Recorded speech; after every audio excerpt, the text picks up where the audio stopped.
Hi!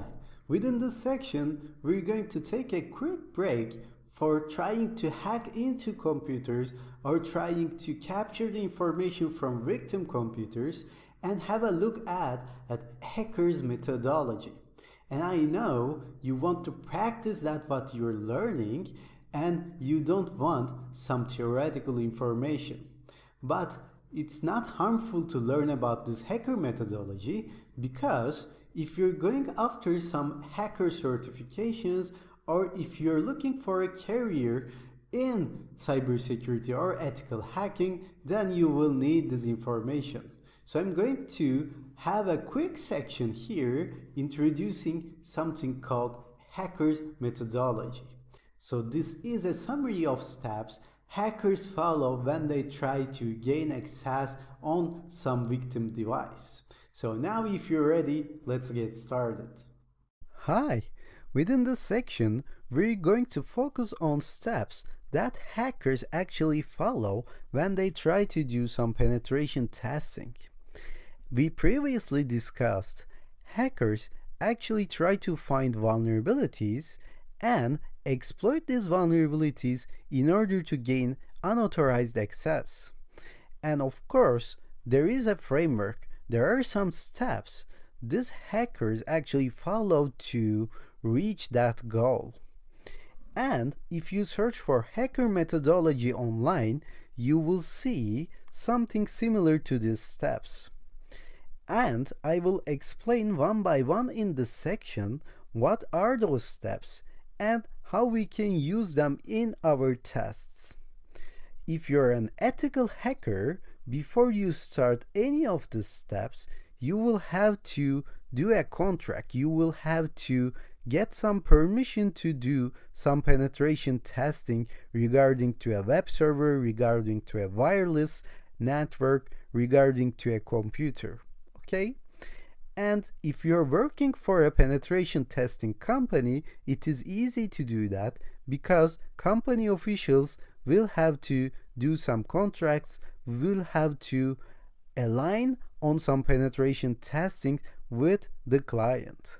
And if you're a freelancer hacker, then you can find some bug bounty opportunities online and you can try to penetrate into those systems, and this will be legal as well. And after doing that, you will have the permission to do some penetration testing. And the first step of that is the reconnaissance. I'm going to explain all these steps in detail in the following lecture, but right now let me take you over these steps very briefly. So in the reconnaissance part, you do some passive information gathering. You have the general information in the step, and after that, you try to dig deeper and try to scan a little more. So you do intense scanning, you do ARP scanning, you ping intensely in the step, and target will know or may know that you're trying to gather some information from their system. And after that, you will have to identify some vulnerabilities. If you find a vulnerability, then you can try to leverage that weakness. You can try to exploit that vulnerability to gain access. And after that, of course, you have to maintain your access. You have to run some persistence process in order to have a sustainable connection, a sustainable session. And finally, you will have to report everything that you have done so far to the client or to the website that you're trying to get some bug bounty, and then they can fix this problem in order to avoid any attack from bad hackers, black hat hackers. So this is how ethical hackers follow their step in order to reach their goals. Now we can stop at this point, and within the next lecture we're going to see the steps one by one in detail. Hi! Within this lecture we're going to cover the details of these steps that we have seen in the previous lecture. So let's go into reconnaissance. In reconnaissance, you try to gather information passively. So at this point, you don't alert the system administrator. You use some methods and you go under the radar, and you can use open source research. For example, following the next section, we're going to focus on website penetration testings. And suppose that you're targeting a website, and if you try to find what kind of technologies that this website is using or who registered that website, then you can do some passive information gathering. The administrator of that website wouldn't even know that you're gathering that data. And you can, of course, integrate these results into your attack strategy. And in the next step, you're going to do active scanning. For example, you can use Nmap to find out about the open ports of that particular website. So you have seen how to use Nmap, right?